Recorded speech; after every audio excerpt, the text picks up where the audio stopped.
할렐루야. 예배 오신 여러분들, 각자의 처소에서 예배를 드리시는 모든 분들 주님의 이름으로 환영합니다. 오늘 이 시간 우리가 종료주일로 예배를 드리는데요, 하나님 앞에 우리가 각자의 자리에서 이렇게 기도했으면 좋겠습니다. 하나님, 호산나 호산나 외치며 하나님 그 땅으로 들어가셨던 그 예수님을 우리가 기억합니다. 하나님, 이 종료주일 우리가 예배하며 그리스도의 그 기쁨의 십자가를 받아볼 수 있도록 하나님 이 시간 우리에게 힘과 능력이 되어 주시옵소서. 이 시간 함께 오늘 우리가 드릴 예배, 그것을 위해서 함께 기도하기 원합니다. 기도하겠습니다. 하나님 감사합니다.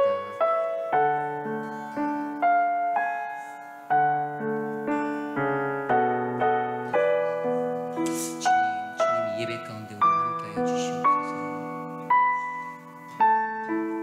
우리가 각자 흩어진 자리에서 하나님 예배합니다. 하나님 이 예배 안에서 우리가 주님을 만날 수 있도록 같이 도와주시옵소서. 하나님 도와주시옵소서. 하나님 이끌어 주시옵소서. 사랑해 주님, 하나님 감사합니다. 하나님, 우리들의 연약한 심령들을 이 시간 기뻐 받아 주시옵소서. 종료주일을 맞이하며 그리스도의 십자가를 묵상하는 그 시간의 인생이 바로 우리들의 인생이 될 수 있게 도와주시고, 특별히 오늘 이 예배를 통하여서 주님의 사랑하심으로, 만지심으로 우리와 동행하시는 그 하나님을 발견할 수 있도록 우리에게 힘 주시옵소서. 주님, 이 예배의 주인이 되어주시고, 주님, 흩어져 드리는 예배이지만 한 마음으로 하나님을 바라볼 수 있도록 역사하여 주시옵소서. 감사를 드리며 이 모든 말씀 우리 주 예수 그리스도의 이름으로 감사하며 간절히 기도드렸사옵나이다. 아멘. 우리 함께 찬양하기 원합니다. 예수 우리 왕이여, 함께 우리 찬양합시다. 예수 우리 왕이여, 이곳에 오소서. 보좌로 주여 임하사 찬양을 받아 주소서. 주님을 찬양하오니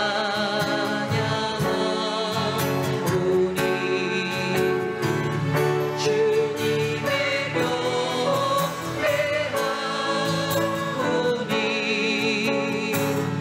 왕이신 예수여 오셔서 찾아가사 다스리소서. 예수 우리 왕이 함께 다시 찬양합니다. 예수 우리 왕이여,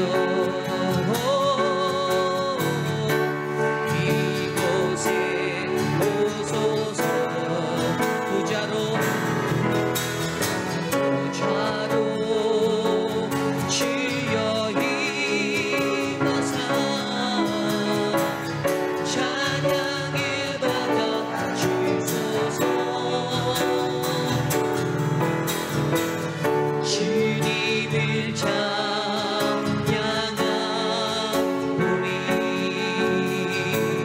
주님을 경배하오니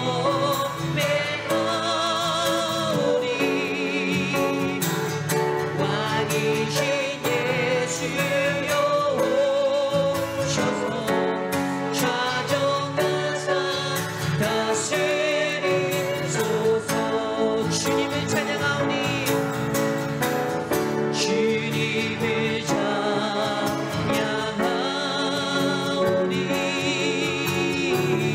주님을 경배하오니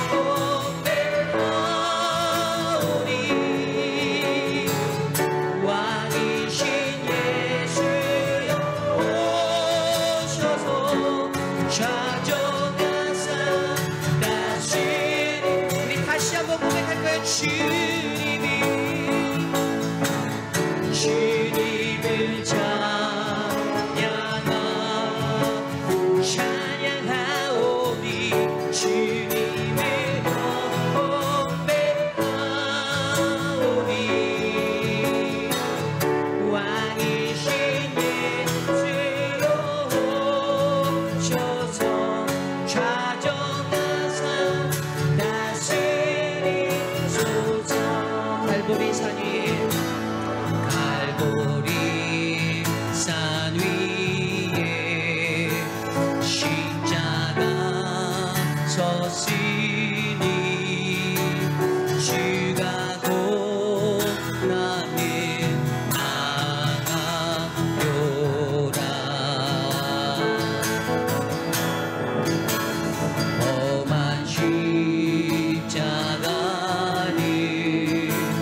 찬양합니다. 갈보리 산 위에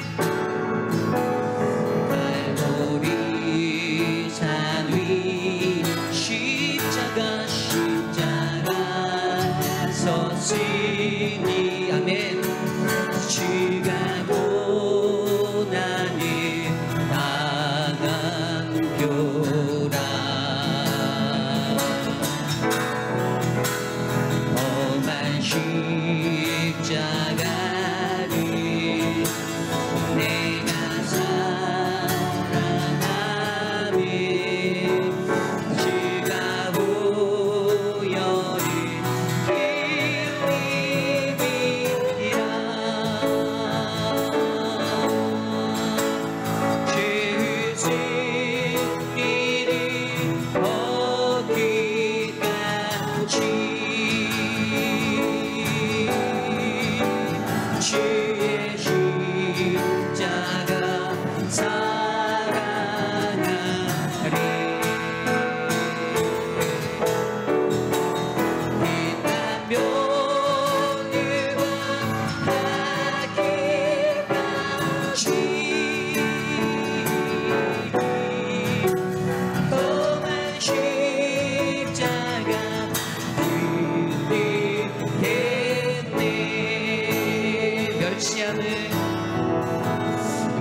멸시함을 받은 주의 십자가 나의 마음이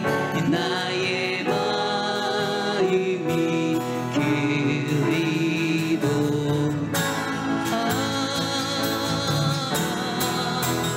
귀한 어린 양 세상 죄를 지고 험한 십자가 지셨도다.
용서하고 나를 용서하고 내 죄 사하시려 주가 흘리신 보혈이 새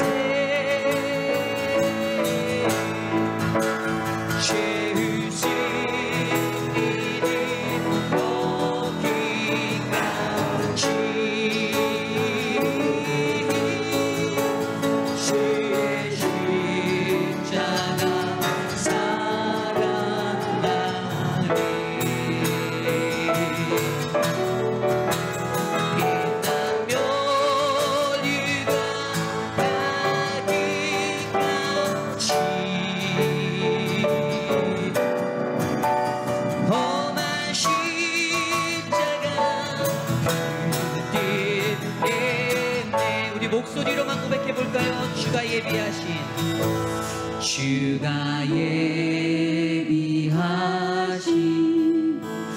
나의 본향 집에 나를 부르신 그날에는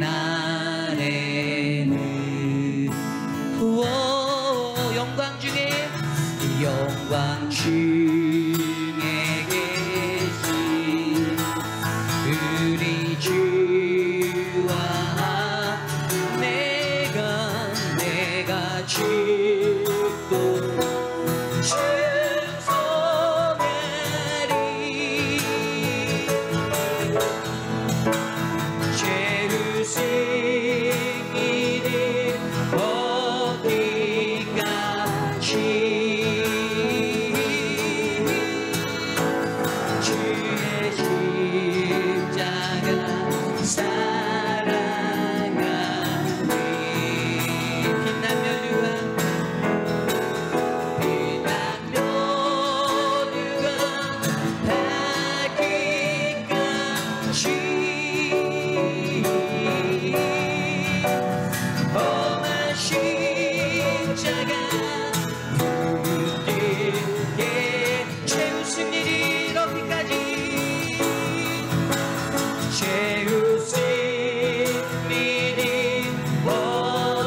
생명의 길 나 주님과 함께 상한 마음을 들이며 주님 앞에 나가리 나의 의로움이 되신 주 그 이름 예수 나의 길이 되신 이름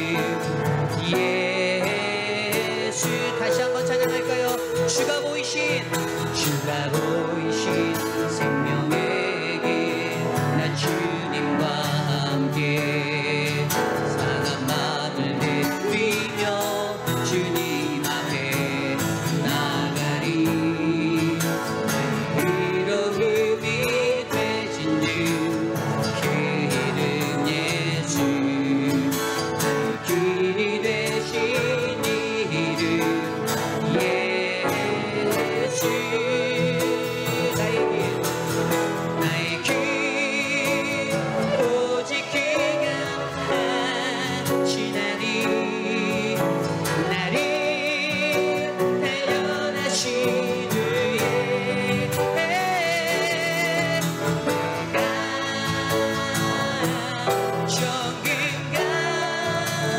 정금같이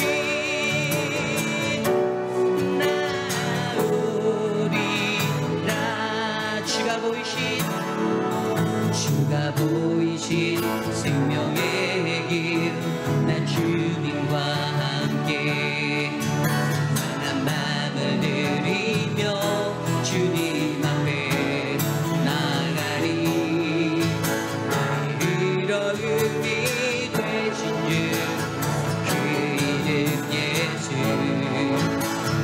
길이 되신 이름 예수 나의 길 오직 그가 하시나니 나를 달려나신 후에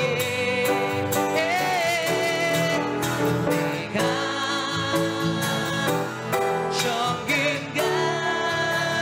정금같이 나오리라 나의 길 오직 그가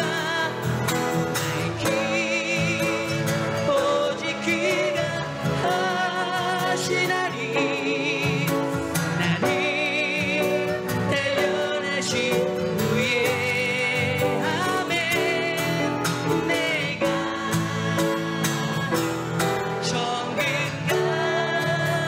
정금같이 나오리라 우리 마지막으로 목소리로 나의 길 오직 그가 하시나니 나를 달려나신 후에 내가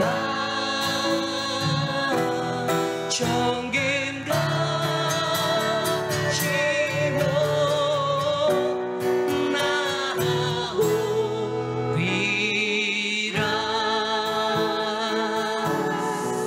나오리라 주님 감사합니다. 오늘 우리가 드리는 이 예배가 하나님 십자가에 달려 돌아가시는 그 십자가로 향하시는 하나님 그 예수님을 묵상하는 거룩한 예배가 되길 원합니다. 하나님 각자의 처소에서 드려지는 모든 이들의 마음 가운데 한 마음으로 하나님 하나 될 수 있도록 성령으로 함께하여 주시옵소서. 주님 영광 받아 주시옵소서. 이 모든 말씀 살아계신 예수님의 이름으로 간절히 기도드렸사옵나이다. 아멘.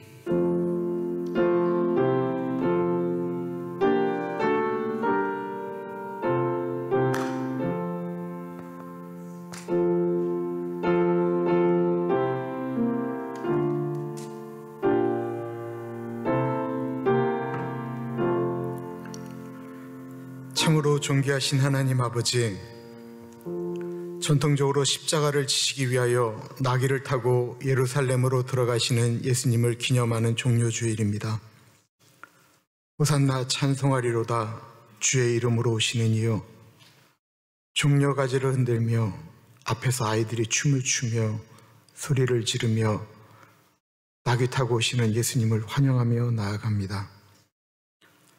오늘 우리도 동일한 마음으로 우리의 삼위일체 성부, 성자, 성령 하나님께 예배드리며 나아갑니다. 고난의 종으로 오신 예수님을 이 예배에 모십니다. 그 참된 나귀 타고 오시는 예수님, 그 고난의 종, 왕의 의미를 되새기는 귀한 예배 되게 하여 주옵소서. 존귀하신 예수님 이름으로 기도드립니다. 아멘.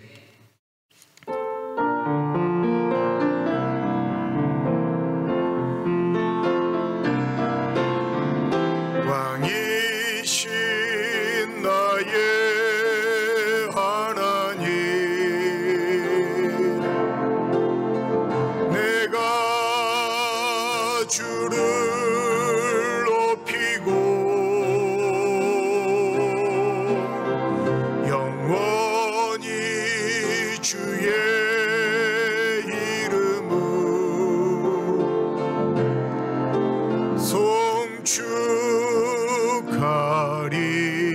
송축하리이다. 왕이신 나의 하나님, 내가 주를 높이고 영원히 주의 이름을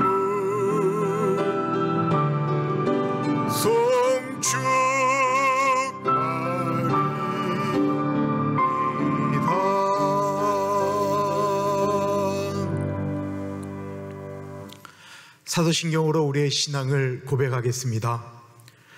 전능하사 천지를 만드신 하나님 아버지를 내가 믿사오며 그 외아들 우리 주 예수 그리스도를 믿사오니 이는 성령으로 잉태하사 동정녀 마리아에게 나시고 본디오 빌라도에게 고난을 받으사 십자가에 못 박혀 죽으시고 장사한 지 사흘 만에 죽은 자 가운데서 다시 살아나시며 하늘에 오르사 전능하신 하나님 우편에 앉아 계시다가 저리로서 산자와 죽은 자를 심판하러 오시리라.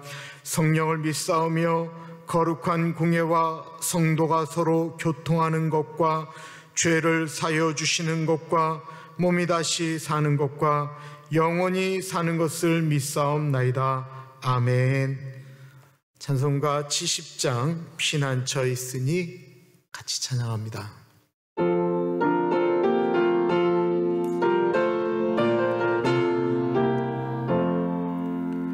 피난처 있으니 환난을 당한 자 이리 오라. 땅들이 변하고 물결이 일어나 산 위에 넘치되 두렵지 않네. 이방이 떠들고 나라들 모여서 진동하라. 우리 주 목소리 한번 말하라면 천하의 모든 것 망하겠네.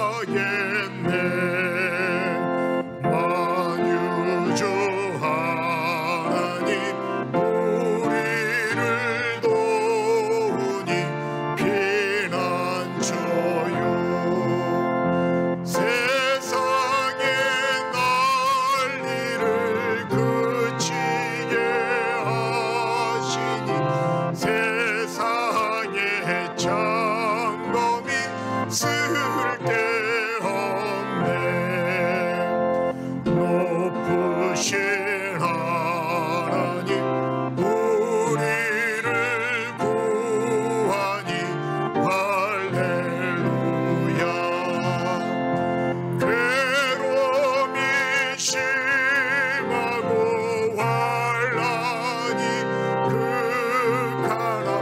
피난처 되시니 주 하나님.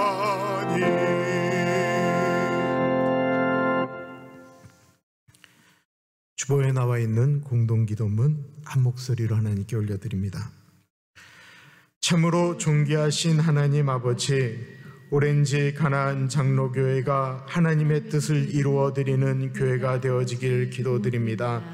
하나님의 법을 고집하고 성경적 가르침에 따라 교회가 움직이도록 힘을 주옵소서. 저희 교회 예배에 같이하여 주옵소서. 하나님을 경험하는 예배가 되게 하시고 우리의 부족함을 아뢰게 하시며 교회뿐만 아니라 삶의 현장에서도 하나님의 자녀답게 예배자로 살아가게 하옵소서. 우리의 경험을 자랑하지 않게 하시고 다양함을 인정하게 하시고 다른 것을 틀렸다라고 말하지 않게 하시며 자신의 경험을 하나님을 위하여 사용하게 하시되 경험이 교만이 되지 않게 하옵소서.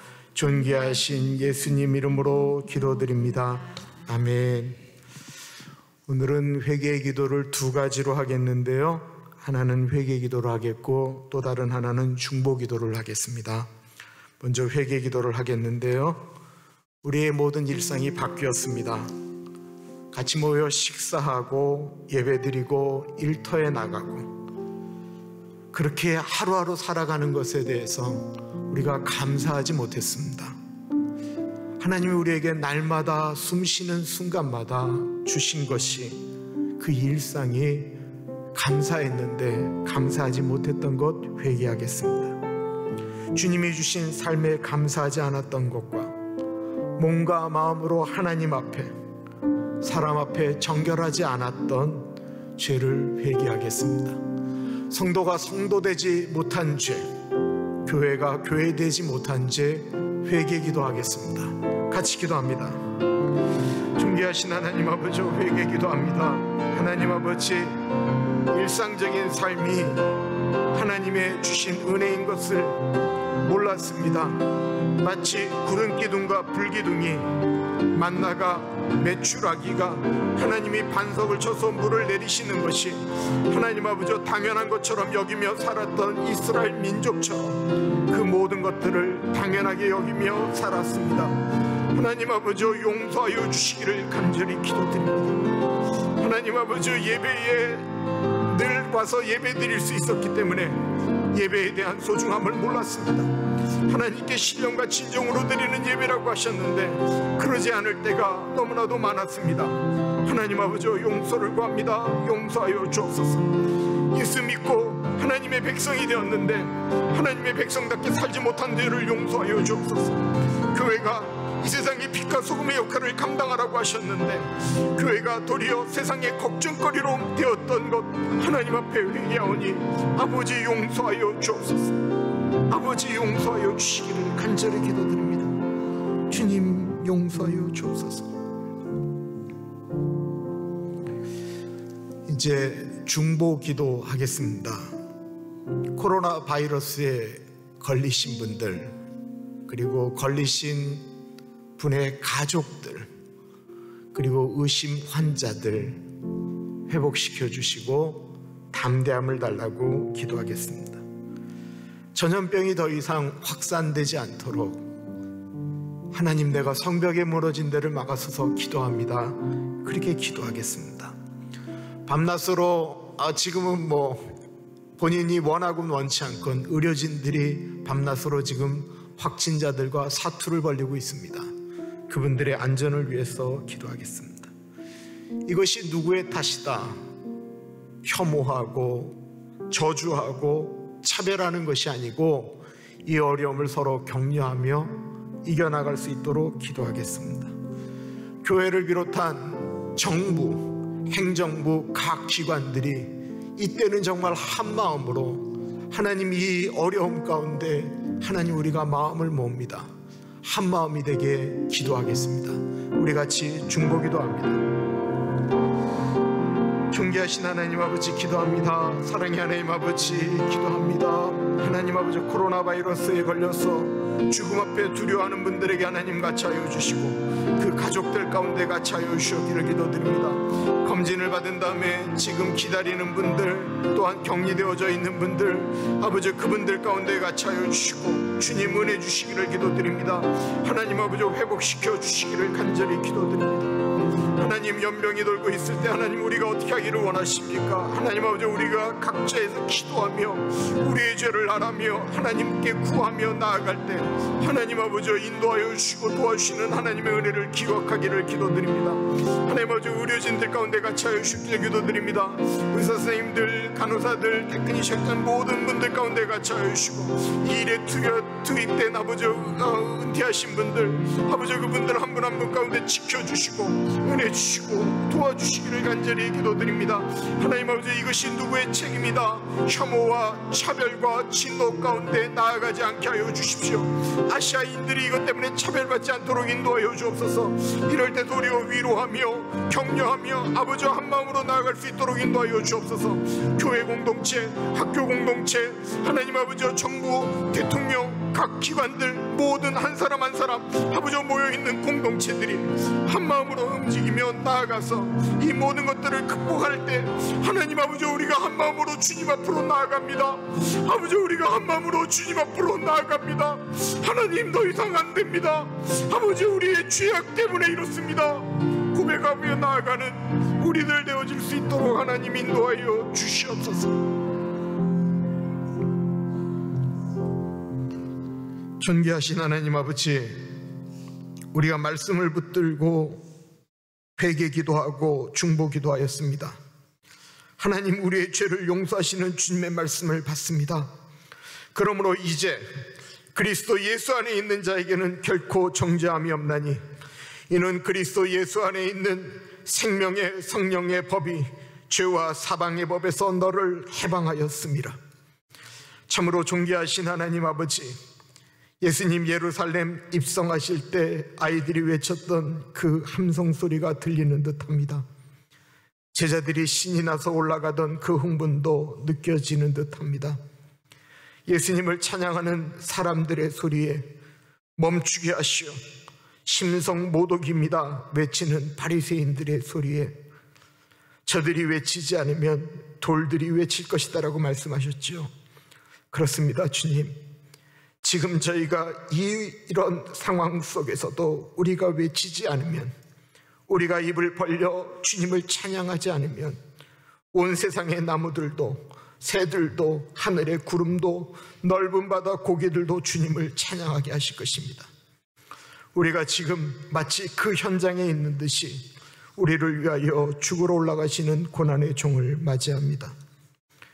모든 것이 순식간에 바뀐 세상 속에서 이제야 주님을 바라보기 시작합니다. 성경에 아무리 이야기하고 예배를 드려도 바뀌지 않았던 우리의 이기심이 보이지 않는 바이러스 때문에 변하기 시작했습니다. 성도 간의 만남이 얼마나 소중했는지, 우리의 식탁 공동체, 따뜻한 햇살, 반갑게 만나 포옹하고 마주잡고 흔들었던 악수들이 모두 그리운 시간을 보내고 있습니다. 그 일상의 삶마저도 제대로 하지 않고 등한히 했던, 내가 좋아하는 사람과 싫어하는 사람을 구별하는 그 구분됨으로 살았던 우리의 이기심, 거룩함에 구별되지 않고 우리의 이기심에 구별하였던 우리의 악한 마음을 회개합니다. 예수님을 믿는데 마치 출세하기 위하여 예수님을 모시며 살았던 제자들처럼, 죽으러 올라가시는 예루살렘 길에 무엇인가 더 높은 자리로 올라가려 했던 제자들처럼, 그렇게 우리 자신만을 위하여 살았던 우리의 이기적인 신앙생활을 내려놓습니다. 나의 잔을 마실 수 있겠느냐 물으시는 그 예수님의 질문에 할 수 있습니다 모르고 외쳤던 제자들과 다르게 그 잔이 고난의 잔인 줄 우리는 알기에, 예수님, 그 고난의 잔을 내가 마시겠습니다, 그리스도의 남은 고난을 내 육체로 채우겠습니다 고백하는 우리들 되겠습니다. 이런 고난의 시기를 보내면서 우리가 무엇을 해야 할지 고민하게 하옵소서. 주님, 우리가 예수님의 제자로서 무엇을 하기를 원하십니까? 핏값을 주고 교회를 세우신 예수님, 주일날 단순히 예배를 드리는 것만으로 살았던 우리의 삶이 매일 하나님 앞에 우리의 죄를 아뢰고 성결의 삶을 살아가며 형식적으로 예배를 드렸던 우리들이 신령과 진정으로 드리는 예배가 무엇인지 가정에서 예배를 드리면서 우리의 마음을 점검하게 하여 주옵소서. 코로나 바이러스로 인해 많은 어려움이 있습니다. 그러나 이 또한 지나갈 것입니다. 그러나 시간을 기다리며 지나가기를 바라는 우리가 아닌 우리가 마땅히 해야 될 기도를 주님께 아뢰입니다. 홍내가 하늘을 닫고 비를 내리지 아니하거나 혹 메뚜기에게 도산을 먹게 하거나 혹 전염병이 내 백성 가운데서 유행하게 할 때에 내 이름으로 일컫는 내 백성이 그들의 악한 길에서 떠나 스스로 낮추고 기도하며 내 얼굴을 찾으면 내가 하늘에서 듣고 그들의 죄를 사하고 그들의 땅을 고칠지라. 주님, 이 땅을 고쳐 주옵소서. 존귀하신 하나님 아버지, 각기 멀리 떨어져 있는 곳에서 예배를 드리지만 한 성령님 안에서 하나로 예배를 드립니다. 우리를 하나로 묶고 주옵소서. 존귀하신 예수님 이름으로 기도드립니다. 아멘.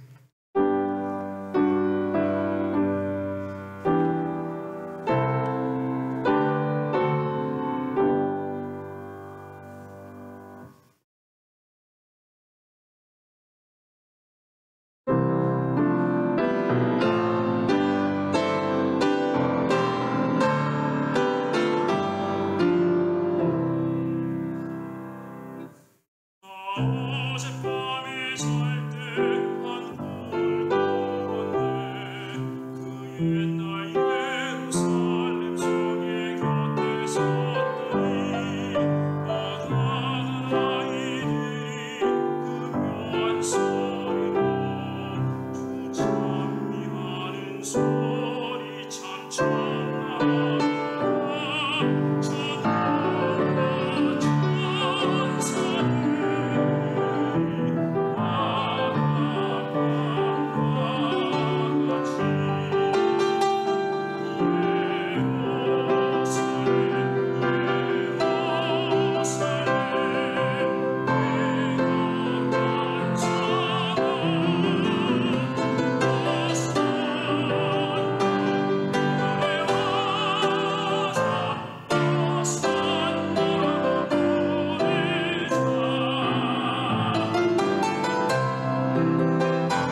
성가대 찬양도 듣고 싶고 김성봉 집사님 찬양도 계속 듣고 싶고 어떻게 해야 될지 모르겠습니다.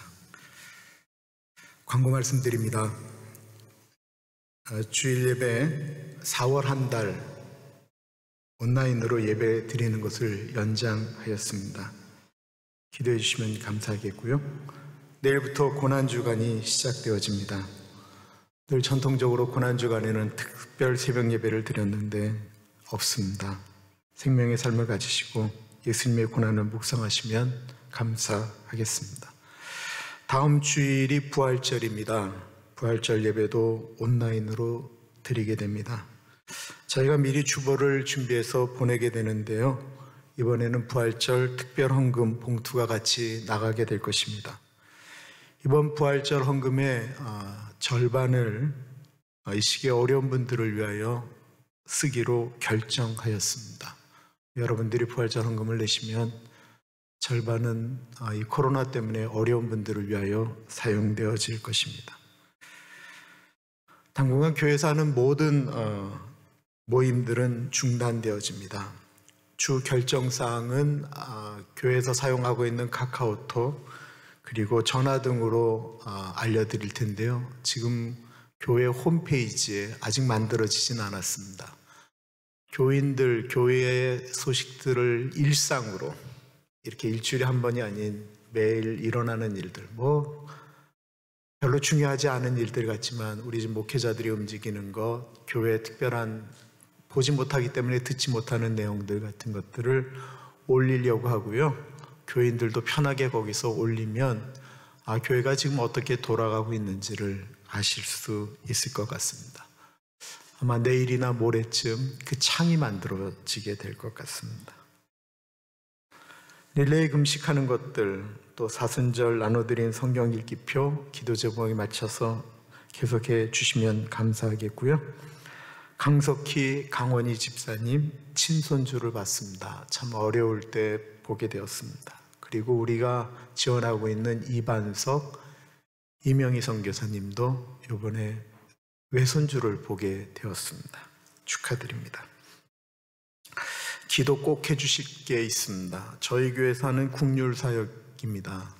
처음엔 90가정 정도가 물건을 받아갔는데 지금은 그것이 120가정으로 늘었습니다. 더 늘 가능성이 높습니다.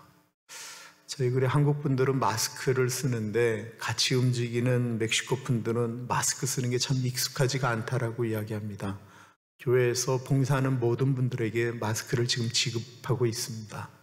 그런데 여기서 확진자라도 한 명 나오면 그 일이 중단되어지게 됩니다.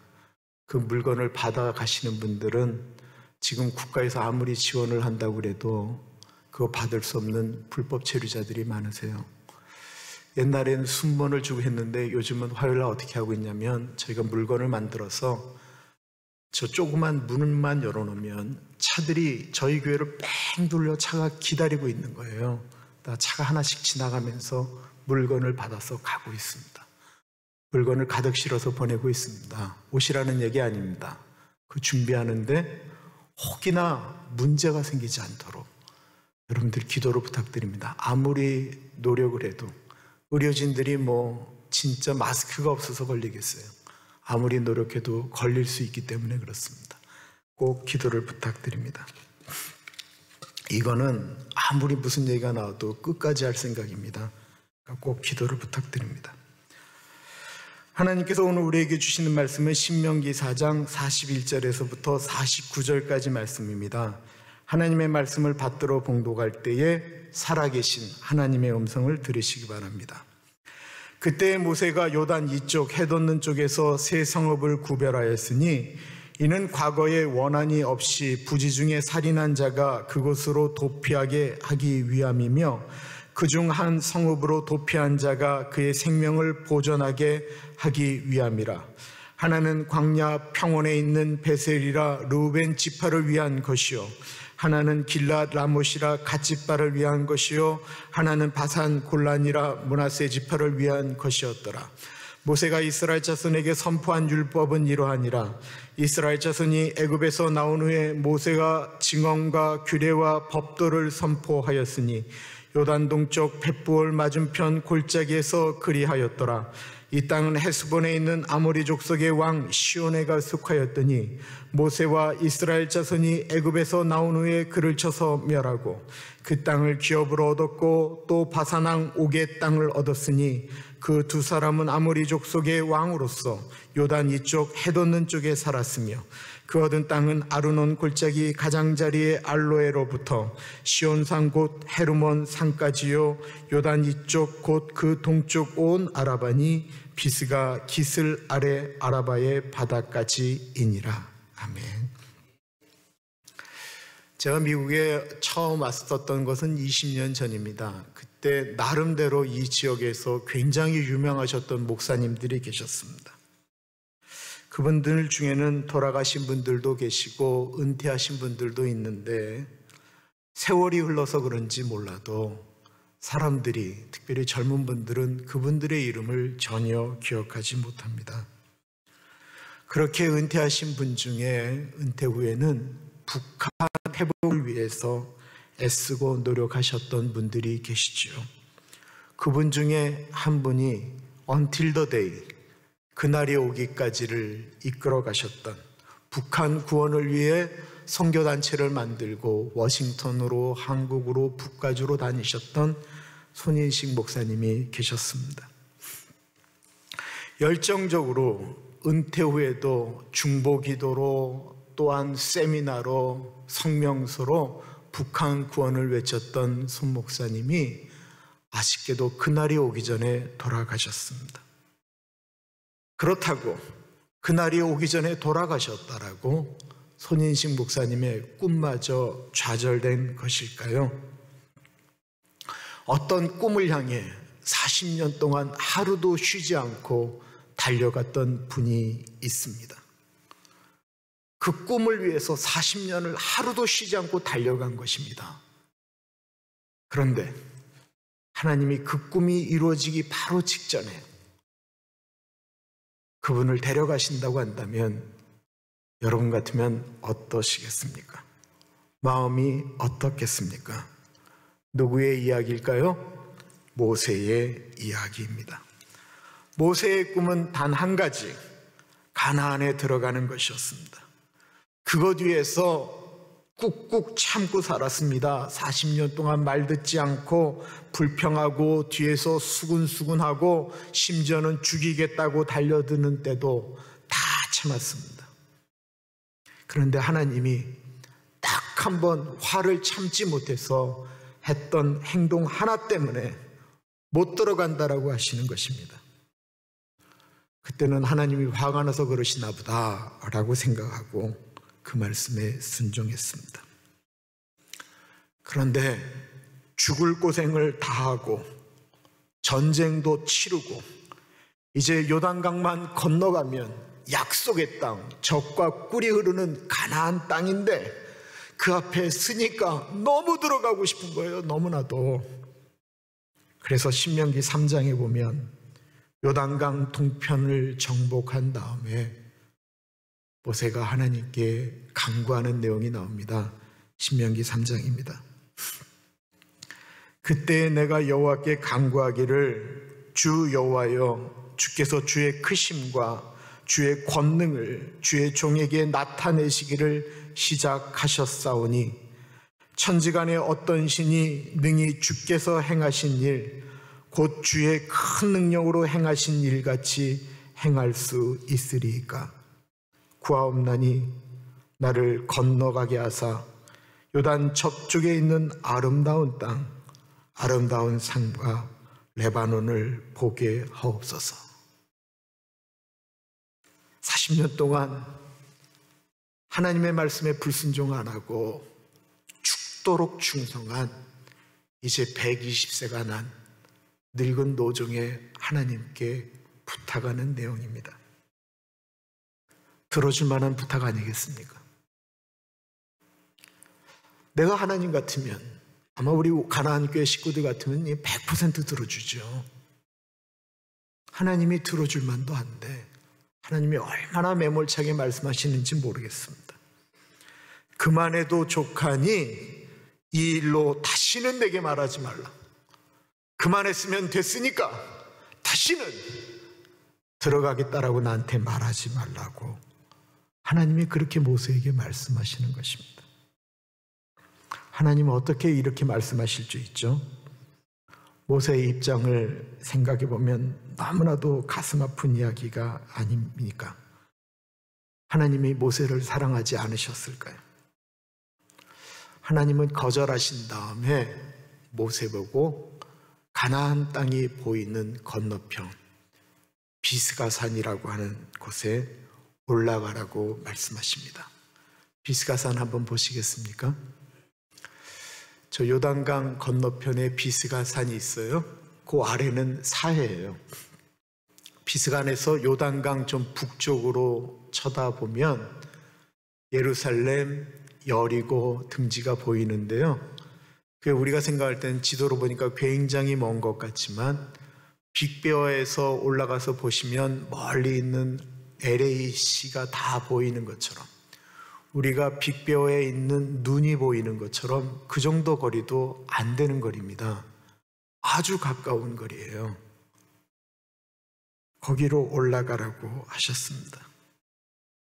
비스간 산에 올라가서 건너편에 보이는 가나안 땅을 모세가 물끄러미 쳐다봅니다. 여리고도 보이고 예루살렘도 보이고 아마 그리워서 가고 싶어서 모세의 눈에 굵은 눈물이 뚝뚝 떨어지지 않았을까요? 한참을 그렇게 가나안 땅을 바라보고 있을 때 하나님이 모세에게 말씀하십니다. 모세야, 가나안만 보지 말고 동서남북을 다 봐라. 신명기 3장을 다시 읽겠습니다. 너는 비스가산 꼭대기에 올라가서 눈을 들어 동서남북을 바라고 내 눈으로 그 땅을 바라보라. 너는 이 요단을 건너지 못할 것임이니라. 모세의 아픔은 가나안을 들어가지 못하는 것입니다. 근데 하나님께서 모세에게 말씀하시는 거예요. 네가 건너가지 못하는 요단강 서편만 바라보지 말고 요단강 북쪽을, 요단강 동쪽을, 요단강 서쪽을, 요단강 남쪽을 이제는 다 바라보라고 말씀하고 있는 것입니다. 가나안을 바라보면서 가슴 아팠던 모세의 눈에 북쪽을 바라보고 동쪽을 바라보고 남쪽을 바라보니까 보이는 것이 있었습니다. 무엇이었을까요? 그것은 요단강 동쪽에 세워진 이스라엘 공동체였습니다. 아모리의 강력한 나라 헤스본의 시온과 바산 나라 옥을 물리쳐 얻은 땅이 눈에 펼쳐지는 것입니다. 그것은 너무나도 목축하기에 좋은 곳이라 루벤 지파와 갓 지파와 므낫세 지파의 절반이 가나안 땅으로 들어가지 않고 그 땅에 남겠다라고 해서 이미 그곳에서 정착하기 시작하였습니다. 비록 가나안에 들어가지는 못하지만 모세의 후계자 여호수아가 들어갈 가나안을 모세는 보았고 하나님이 함께 하셔서 본인이 리더로 있을 때 차지하였던 요단 동편의 땅을 본 것입니다. 거기까지가 하나님께서 모세에게 부탁하신 일이었습니다. 동서남북을 바라보고는 모세는 울음을 그쳤습니다. 그리고는 비스가산을 느보산을 내려왔습니다. 하나님의 마음을 깨달은 모세는 본인의 시간이 얼마 남지 않았다라는 사실을 알고 있었습니다. 그 떨리는 마음을 가지고 이스라엘 사람들에게 하나님의 말씀대로 살아가는 것을 가르치기 시작한 것입니다. 어디에서부터요? 하나님께서 함께 하셔서 차지한 요단 동편의 땅에서 설교하는 것입니다. 오늘 본문은 신명기에는 모세의 설교가 3편이 있는데 첫 번째 설교의 마지막과 두 번째 설교의 시작이 같이 붙어져 있습니다. 첫 번째 설교의 마지막 부분에 모세가 언급한 것이 무엇이었을까요? 41절에 보면 그때의 모세가 요단 이쪽 해돋는 쪽에서 세 성읍을 구별하였으니, 요단 이쪽 해돋는 쪽이라고 하는 것은 요단강 동쪽, 즉 가나안 건너편을 의미합니다. 거기에 있는 세 성읍을 구별했다라고 하는 것입니다. 이 세 성읍을 왜 구별하였을까요? 42절입니다. 이는 과거에 원한이 없이 부지 중에 살인한 자가 그곳으로 도피하게 하기 위함이며 그중 한 성읍으로 도피한 자가 그의 생명을 보존하게 하려 하기 위함이라. 이 성읍의 용도가 나옵니다. 무엇일까요? 다른 사람을 고의로 살인한 것이 아닌 실수로 살인한 사람들이 도망가면 살 수 있도록 하기 위해서 만든 성읍이다라는 것입니다. 살해하려고 한 것이 아닌데 실수로 사람을 죽이는 것, 그것을 오늘날 뭐라고 얘기하지요? 저는 다 들린다니까요. 말씀을 하세요. 네, 과실치사라고 합니다. 과실치사. 사람이 죽는 건 과실치사고, 내가 실수로 내가 이렇게 가다가 내 뒷다리에 어떤 사람이 넘어져서 코가 깨졌어요. 내가 넘어뜨리려고 한 것이 아닌데 이 사람이 넘어지면서 코가 깨졌어요. 그렇게 상처 입은 건 과실치상이라고 이야기합니다. 오늘날 실수로 죽인 것이면 어쩔 수 없는 상황을 이해해서 정상이 참작됩니다. 예를 들어 볼게요. 운전을 고속도로에서 막 하고 있습니다. 그런데 갑자기 옆에서 사람이 튀어나온 거예요. 브레이크를 밟았지만 거리가 너무 짧아서 그 차에 너무나도 아쉽게도 치인 사람이 죽고 말았습니다. 이 운전자는 너무나도 놀래고 황당한 일입니다. 고속도로에 사람이 나타날 줄 누가 알았겠어요? 본인이 실수했지만 고의로 하지 않은 실수였기 때문에 이것을 과실치사라고 이야기합니다. 또 다른 이야기 해볼게요. 병원에 들어가면 늘 묻는 것이 있죠. 뭘 물어요? 알러지 있습니까? 라고 묻습니다. 근데 이 환자가 복숭아 알러지가 있어요. 근데 그날따라 말을 잘못해서 사과 알러지가 있다고 그랬어요. 그래서 병원에서 이분한테 사과만 주지 말라고 오다가 내렸는데 어느 날 이렇게 복숭아가 들어가 있는 과일 샐러드가 나온 거예요. 모르고 이분이 그 샐러드를 먹었죠. 그리고 바로 복숭아 알러지가 일어났습니다. 그리고는 아무도 없기 때문에 숨을 못 쉬다가 거기서 죽은 거예요. 이것도 과실치사죠. 그런데 병원은 이것을 감당해야 되는데도 불구하고 잘 확인하지 않고 줬다고 해서 이럴 때는 그냥 과실치사보다 더 죄가 무겁습니다. 이럴 때는 업무상 과실치사라고 이야기하는 거예요. 여러분들은 이런 생각을 하실 거예요. 김인철 목사는 도대체 안 공부한 게 뭐냐? 그러나 이 모든 것들은 다 실수를 인정하죠. 그래서 보통 벌금을 준다든지 합의를 하지, 이것 때문에 너도 죽었으니까 같이 죽어라 이러지는 않아요. 그런데 옛날에는 어떻게 했을까요? 당시 세상의 모든 법은 피해를 입었으면 그 피해를 입은 만큼 가해하는 법이 있었습니다. 그것을 동해, 같은 해를 입히는 보복법이라고 이야기합니다. 가장 오래된 성문법이라고 이야기하는 함무라비 법전에 나와 있는 것이죠. 이에는 이, 눈에는 눈. 그런데 이것보다 훨씬 전에 출애굽기에 하나님께서 말씀하셨다라는 것입니다. 출애굽기 21장입니다. 그러나 다른 애가 있으면 갑되 생명은 생명으로, 눈은 눈으로, 이는 이로, 손은 손으로, 발은 발로, 된 것은 된 것으로, 상하게 한 것은 상함으로, 때린 것은 때림으로 갚을지니라. 이 법은 실수로 했건 고의로 했건 예외 없이 똑같이 적용되는 법이었습니다. 사람이 죽으면 생명은 생명으로 걷어간다라는 것입니다. 그런데 이 법이 참 정이 없고 사랑이 없는 것 같지만 당시로나 오늘날로 가장 안전한 법 중에 하나였다라는 것입니다. 사람은 당하면 배로 갚으려고 하지 그만큼 갚으려고 하지 않습니다. 눈 하나 다치게 되면 내가 꼭 저 두 눈을 뽑아버리겠다라고 이야기를 합니다. 공동체에서 망신을 당하면 이를 갈면서 나는 더 크게 망신시키겠다라고 생각을 합니다.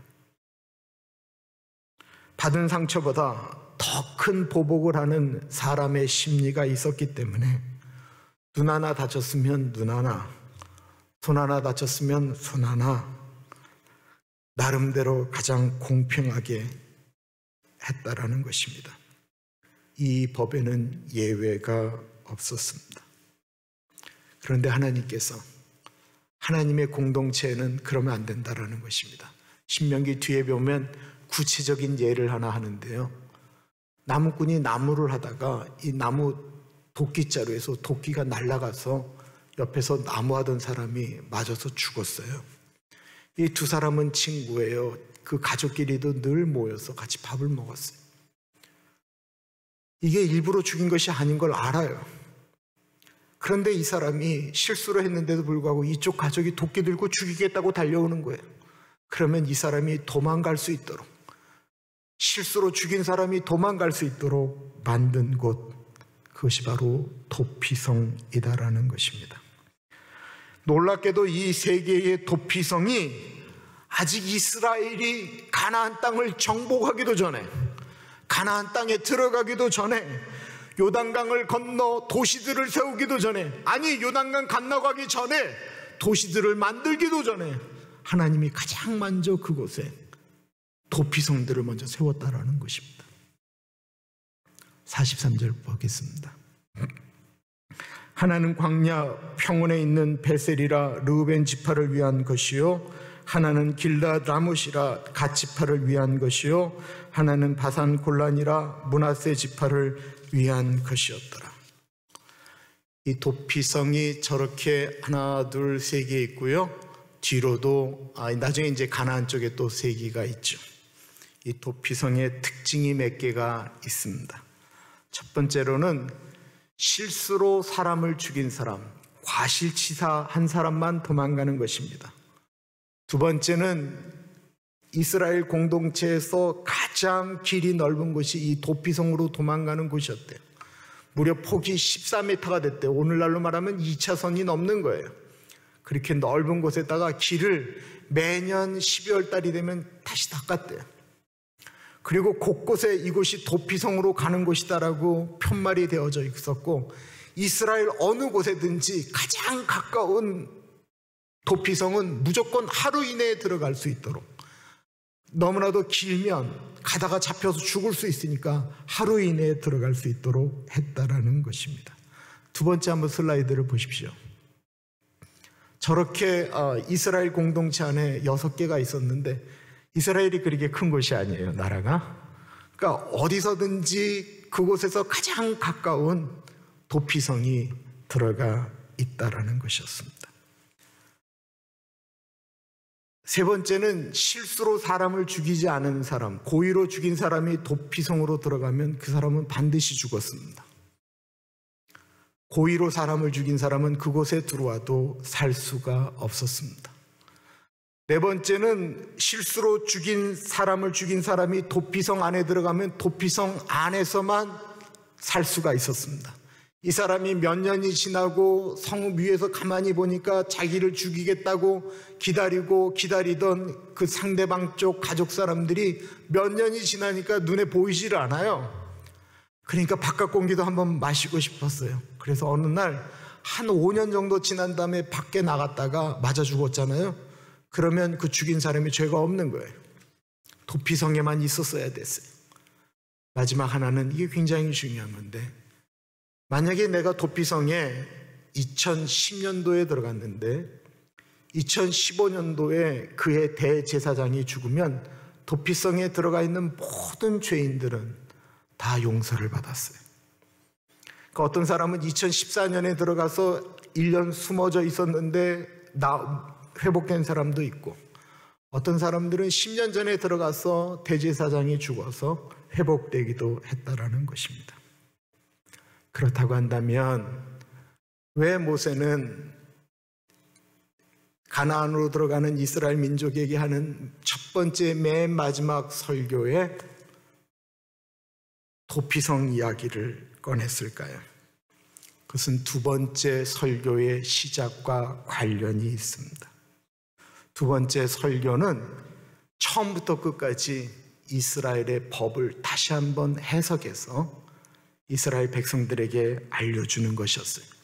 첫 번째 설교는 과거부터 하나님이 이끌어 주셨던 은혜와 회복에 대한 이야기를 했다고 한다면, 두 번째부터는 법에 대한 아주 지루한 설교를 시작하게 됩니다. 44절, 45절입니다. 모세가 이스라엘 자손에게 선포한 율법은 이러하니라. 이스라엘 자손이 애굽에서 나온 후에 모세가 증언과 규례와 법도를 선포하였으니.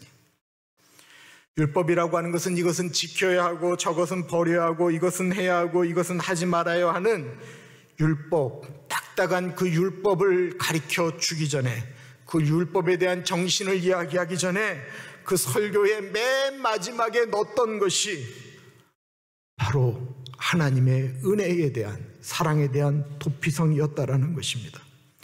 하나님의 사랑에 대해서 첫 번째 설교의 파이널로 이야기하고, 그리고 나서 율법을 이야기하기 시작했다라는 것입니다. 죄진 사람들도 살 수 있도록 도와주시는 하나님의 사랑을 말씀하시고 난 다음에 하나님의 공의에 대한 법을 말씀하기 시작했다라는 것입니다. 모세가 하나님에게 가나안에 들어가게 해달라고 간청했다가 거절당한 후 비스가 산에 올라가서 모세가 본 것은, 모세가 죄 때문에, 자신의 잘못 때문에 가나안 땅에 들어가지는 못하지만 가나안을 품고 모세가 죽을 수 있도록 모세가 했던 그 수많은 수고를 보게 하시면서 위로하셨던 하나님의 사랑이었다라는 것입니다. 우리는 구약의 하나님을 무서운 하나님, 율법의 하나님, 심판의 하나님으로 이해합니다. 절대로 그렇지 않습니다. 구약의 하나님이나 신약의 하나님이나 똑같습니다. 한번 보세요. 모세를 통해서 이스라엘 민족을 애굽에서 끌고 홍해를 건너서 구원하셨어요. 하나님은 먼저 구원하시고 난 다음에 율법을 주셨어요. 이스라엘을 구원할 때 그들에게 율법이 있지 않았다라는 것입니다. 무슨 말이죠? 하나님은 먼저 사랑하신 다음에, 구원하시고 난 다음에, 사랑하시고 난 다음에 하나님의 백성이 어떻게 살도록, 어떻게 살아야 되는지 그 법을 말씀하셨다라는 것입니다. 이제는 노예처럼 살지 말고 하나님의 사람답게 살라라고 하는 것입니다. 하나님의 사람답게 사는 게 뭡니까? 하나님의 마음을 가진 법대로 살아가라라는 것입니다. 신약은 어떻습니까? 에베소서 2장을 보겠습니다. 유명한 말씀이죠. 너희는 그 은혜에 의하여 믿음으로 말미암아 구원을 받았으니 이것이 너희에게서 난 것이 아니요 하나님의 선물이라.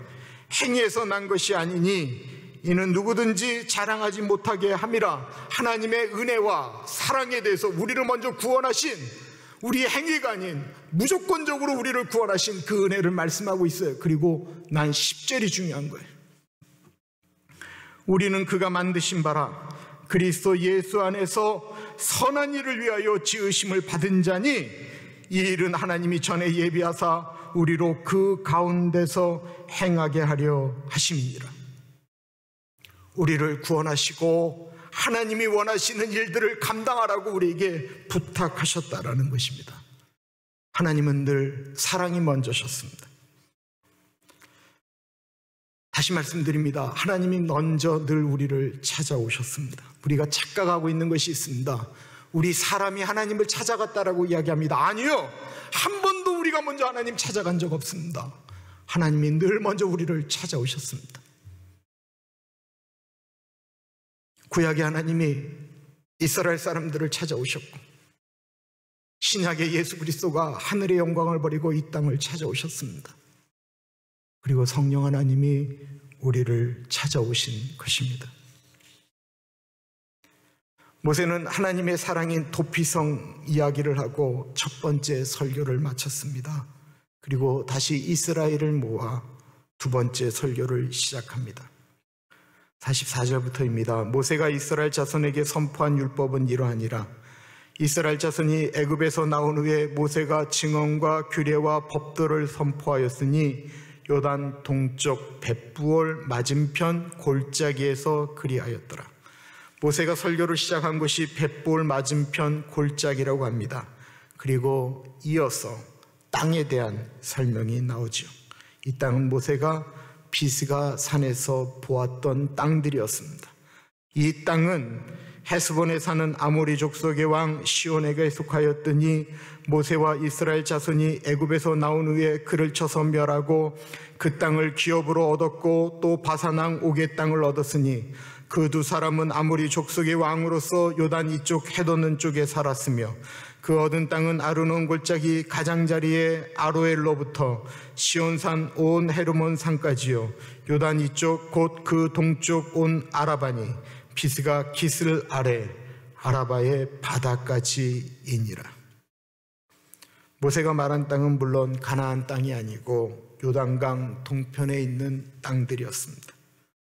그 땅이 어디까지다라고 이야기하는 경계를 이야기하죠. 경계라고 이야기하지만 오늘날 말로 이야기하면 뭡니까? 그걸 국경이라고 이야기하는 거죠. 우리가 멕시코를 가기 전에 샌디에고에서 멕시코로 들어가는 그 경계, 그를 가리켜 우리는 국경이라고 이야기합니다. 이제 가나안 땅은 아니더라도 드디어 이스라엘 민족이 법도 가졌고 주권도 있고 백성도 있는데 마지막 국가의 마지막 요소인 영토를 가졌다라고 하는, 이젠 국가가 되었다라고 하는 것의 선포입니다. 모세가 말한 도피성과 요단강 동편 이스라엘의 국경을 모세가 이야기하면서 모세가 정말로 하고 싶었던 말이 무엇이었겠습니까? 하나님의 은혜였다라는 것입니다. 국가를 만드시면서 가장 먼저 도피성을 만드신 하나님, 내가 여기부터 여기까지 너희를 보호하시겠다라고 말씀하시면서 세운 국경. 그러나 그 도피성은 누구나 모든 사람에게 안전한 곳은 아니었습니다. 실수로 사람을 죽인 사람이 도피성을 거기에 만들었다고 안전한 것은 아니었습니다.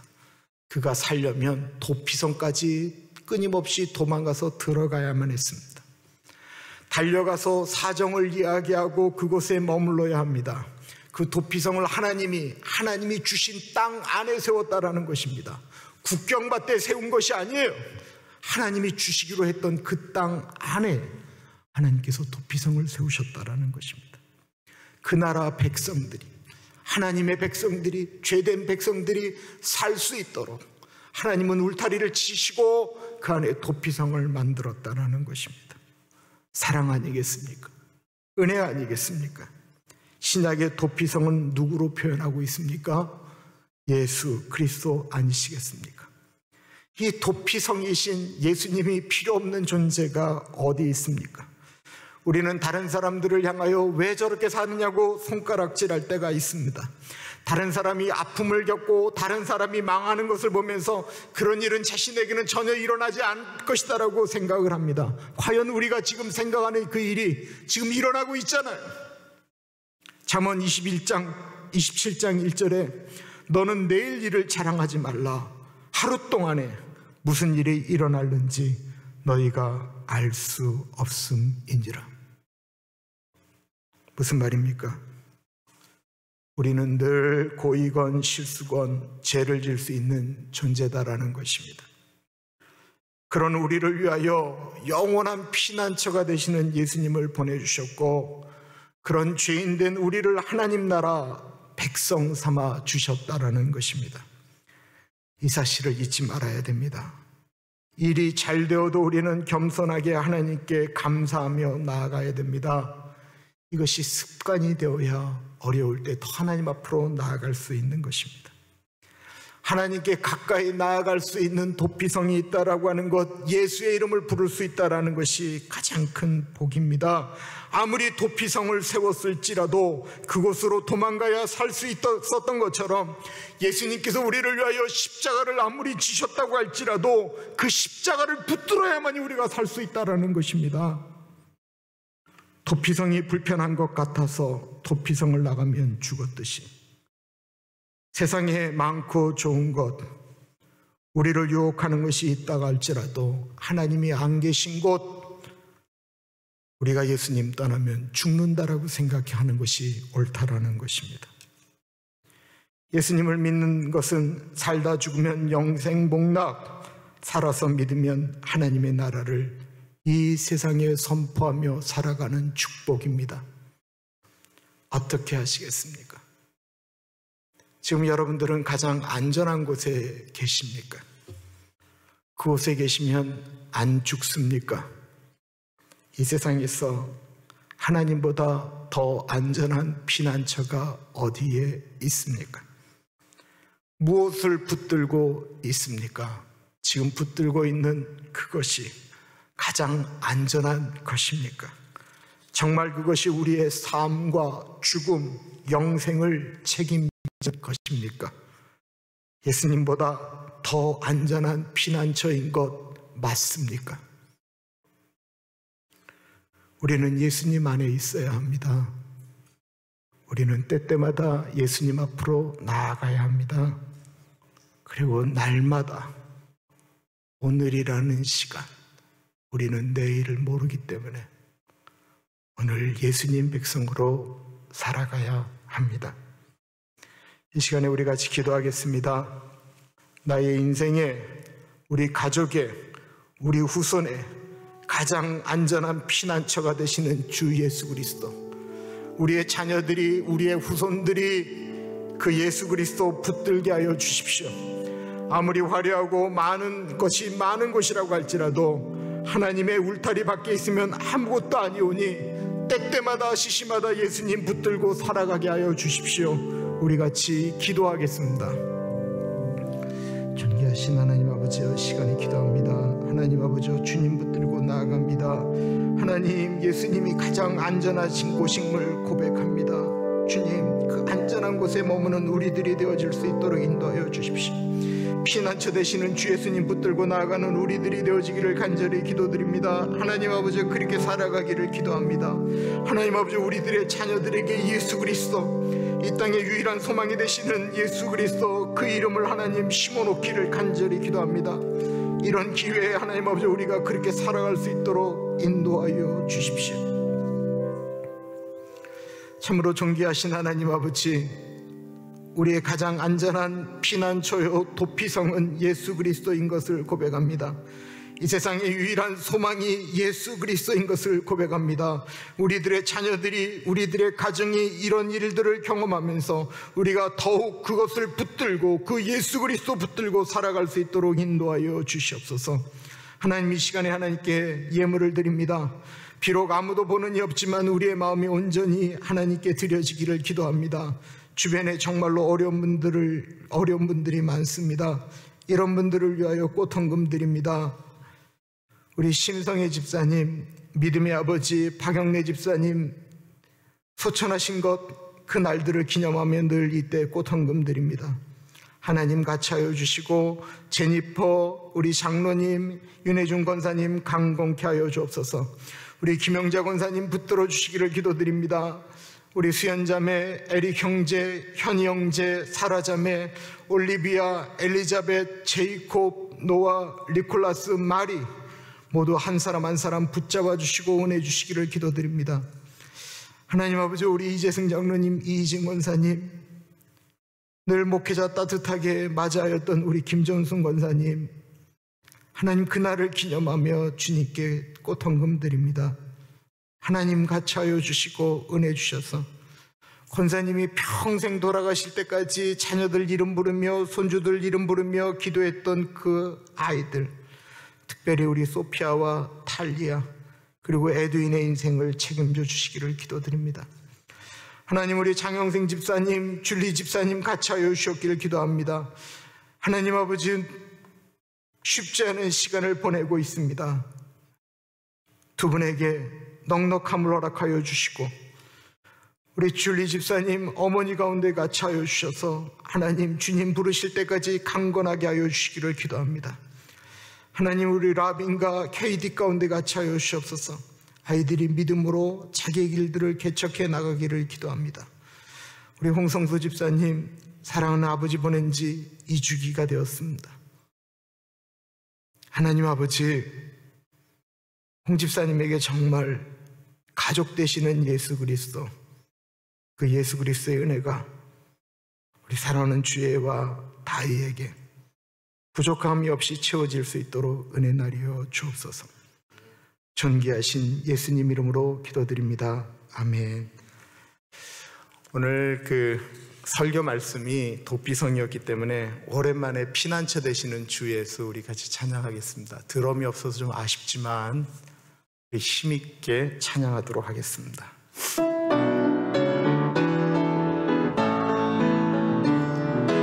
피난처 되시는 주 예수, 영원한 승리의 왕, 주님의 얼굴을 구할 때 주의 빛 비추시네.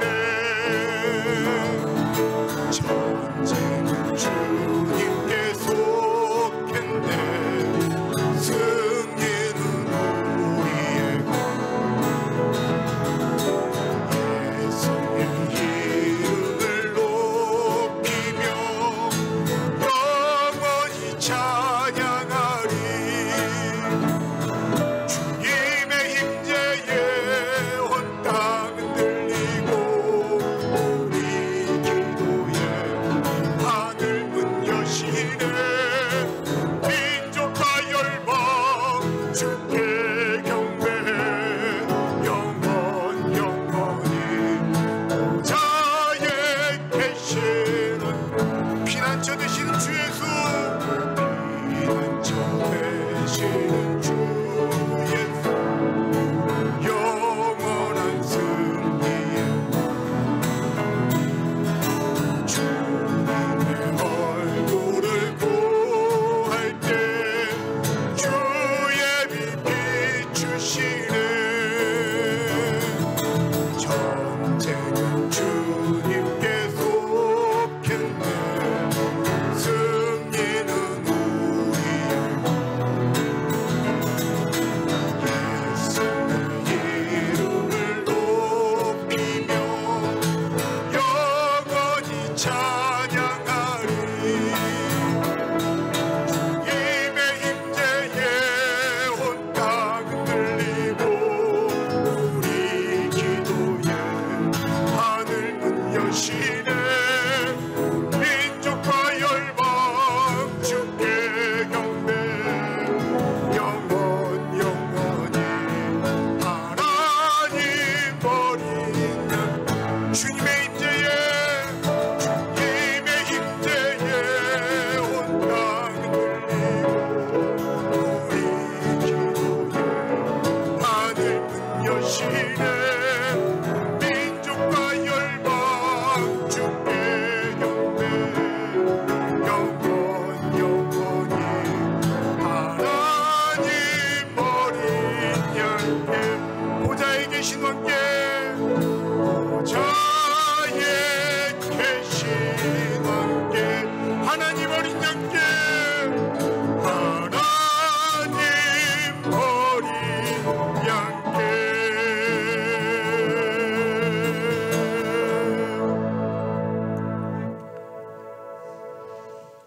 존귀하신 하나님,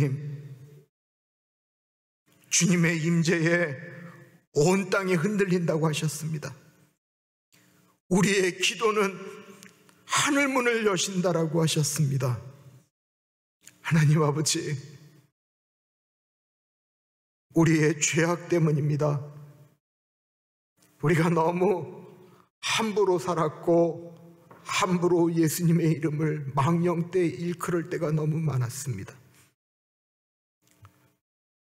우리의 피난처가 되시고 우리의 구원이 되시기 위하여 십자가에서 값없이 흘리신 예수의 보혈을 값싼 은혜로 여기며 살았습니다. 하나님 아버지, 늘 성경에 주님께서 이스라엘 민족 가운데 징계하실 때는 뜻이 있었음을 우리가 알고 있었습니다. 주님, 우리도 이곳 가운데, 이 일 가운데 하나님의 뜻을 발견하게 하여 주옵소서. 하나님 아버지, 우리가 고쳐야 될 수많은 것들, 우리가 버려야 될 것들, 우리가 정말로 붙들었어야 되는 것들을 깨닫게 하십니다.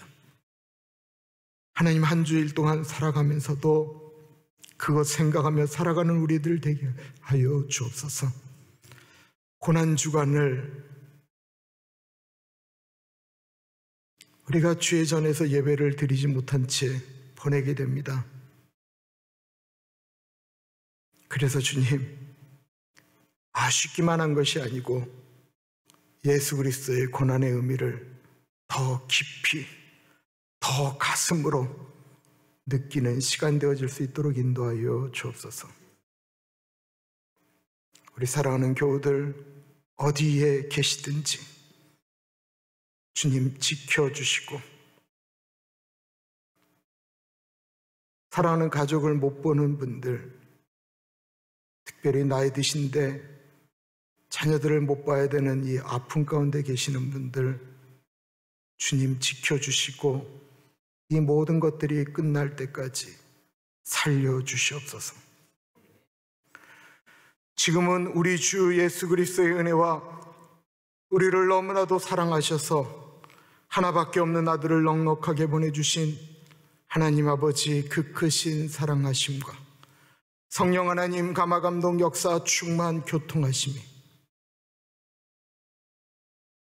피난처 되시는 주 예수, 우리의 몸을, 우리의 가정을, 우리들의 자녀를 피난처 되신 예수 안에 묶어 놓으며 주님 딴 길로 가지 않겠습니다 고백하는 사랑하는 주의 백성들 머리 위에 지금으로부터 영원토록 같이 하시길 간절히 축원하옵나이다. 아멘.